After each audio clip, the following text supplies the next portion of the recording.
Truth takes you closer to your full potential.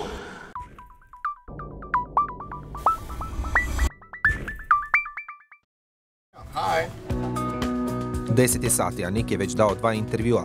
Nas je pozvao da se s njim vozimo do Rijeke. There's quite a lot of people in Croatia who are following me and have been touched by my story from your last story. So thank you so much for having me back. Love you all so much. Priča o Niku svjetski je fenomen. Prognoze su mu pri rođenju bile nikakve. Od tada, podsjetimo, završio je 2 fakulteta, postao motivacijski govornik i propovjednik, obišao 44 zemlje svijeta. Nema toga što nije probao. Otvoreno govori o svemu, no jednoj je stvari prošle godine bio tajanstven. One day I'll definitely get married and have kids and... Are you in love? Am I in love? Definitely I'm in love with God. Do you have some special... Do I have a girlfriend or anything? Look, I'm not married yet. U veljači ove godine oženio se. Njegova supruga Kane nije s njim na putu. Opravdano. 3 months after being married, we became pregnant. So we're gonna have a boy. We're very, very excited. Na ovoj turneji obišao je Srbiju, rodnu zemlju svojih roditelja, Hrvatsku i Sloveniju. Uz obveznog asistenta po prvi put prate ga roditelji Duška i Boris Vujičić. I don't know if they'd be open to doing interviews, but you can definitely meet them. They're not TV people. Yeah, not really. No.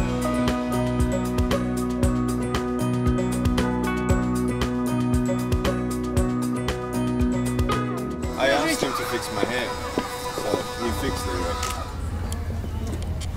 Good, beautiful. Okay, this way. Nothing like a mama's touch. Hey.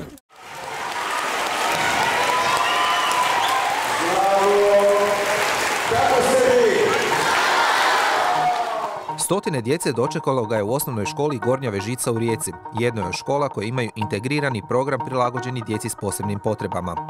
Sat vremena nitko nije skidao pogled s njega.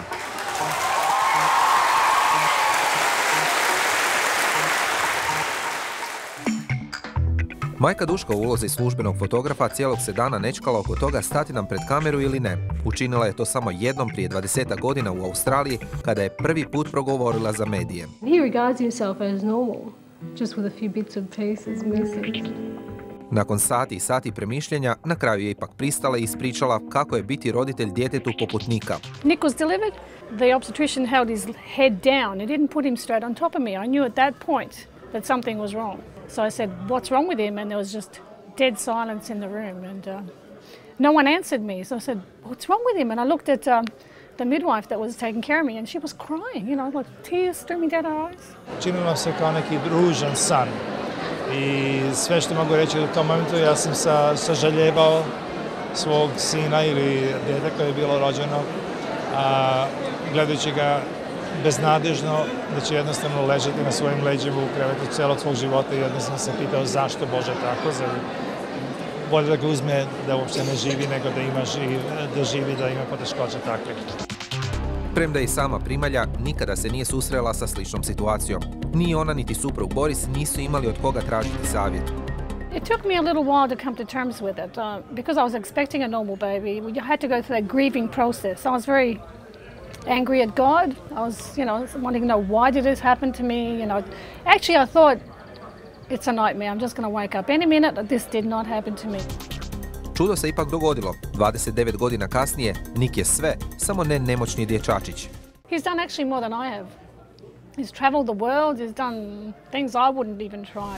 Svaki roditelj koji uspije dobro odgojiti svoje dijete je heroj. Kojim riječima onda opisati njih dvoje?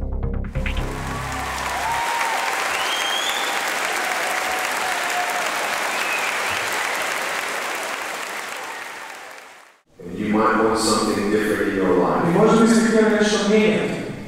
But listen, Ali slušaj, when you don't get a miracle, ako ne dobijete čudo, you can still be a miracle for someone else. još uvijek možete biti čudo za druge.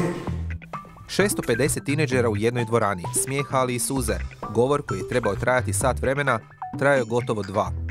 A lot of people were crying and I was just letting them know that there is hope in every single circumstance. A lot of tears were shed and I know that I'm tired and I know that I would love to hug every single person I speak to, but I had a meeting to go to, but I delayed that lunch meeting because I just couldn't leave that school without hugging every single student.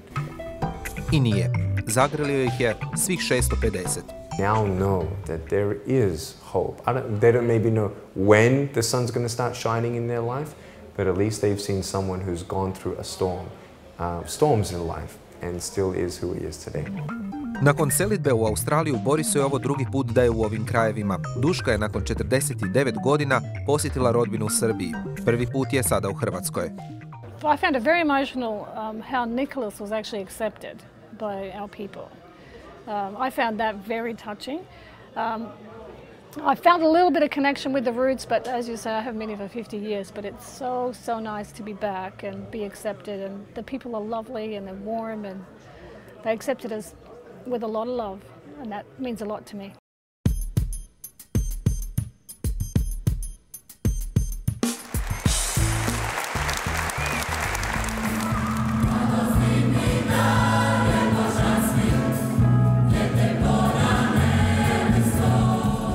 Koji je ovo točno nastup, ne znam. Brojke se kreću oko 700. Govorio je pred stotinama tisuća ljudi, a za njega je preko medija i internetskih kanala čulo više od 1 milijardu ljudi. Mnogi naši gledatelji javili su nam se putem Facebooka i željeli postaviti pitanje Niku. There are few questions From Facebook! Hey, good! Maren Miletić wants to know, how do you maintain your optimism? Knowing that people's lives are being changed every time I speak, it just gives me a lot of motivation to keep on going. But every day I don't get out of bed until I actually pray. Daniela Nikolić wants to know, how would your life look like if you weren't born like this? Yeah, that's a really interesting question actually, because no one really knows. I could be a sex-addicted, gambling rock star. I mean, I don't know. Cijeli dan pratili smo ga kamerama. Uoči jednog nastupa, kad smo mislili da mu je već svega dosta, on se još želio slikati i zagrliti nas. Ima 2 nožna prsta i I can do the peace sign, peace. I mogu pokazati mir znak. Puna dvorana. Opet, svi su došli čuti što ima za reći. Ovo je možda jedan od najkorisnijih savjeta za svakog. When you have a bad day, remember the last time you had a bad day and see how you got through that. And know that you'll get through this too. Svi su ovih dana govorili o njemu. Bilo je i nekih koji su mu spočitavali jer je, kaže, postao to što jest, koristeći se propovjedanjem i vjerom. Možda se to može prigovoriti nekome tko danas, kao on, ima 29 godina i svjestan je svojih dijela. No bi li se to moglo isto reći prije 20 godina, kada je bio na pragu suicida, kada je trebalo stati pred cijeli svijet i reći da, iako drukčiji, i on želi svoju priliku.